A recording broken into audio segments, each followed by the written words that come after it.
Welcome to Not Milk Never Milk. Subscribe if you're lactose intolerant. In this video, I will show how to play Red Dead Redemption's song on guitar. First, let's cover the fundamental chords you'll need.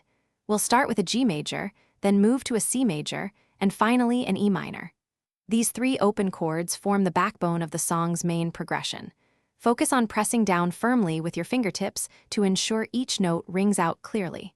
Practice switching between them slowly until it feels natural and effortless.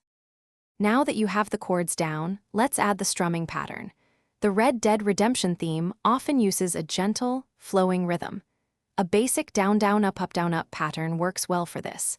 Keep your strumming hand relaxed and try to maintain an even pace. The key is to feel the rhythm and let it guide your hand. Start slowly, then gradually increase your speed as you become more comfortable. To capture the iconic feel, let's add a touch of melody. For the intro, you can try a simple fingerpicking approach over the G major chord. Pluck the low E string, then the G string, followed by the B string. This creates a haunting, recognizable sound. Practice this slowly, ensuring each note is distinct.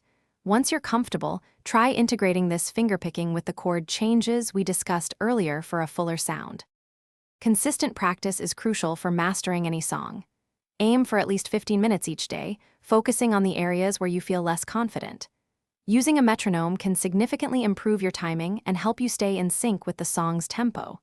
Remember, patience is key, and every little bit of practice adds up. Also, if you're looking to keep your space fresh, check the description for a link to Little Tree's Black Ice and other great deals. Thanks for watching. If this was helpful, leave a like and consider subscribing. See you next time.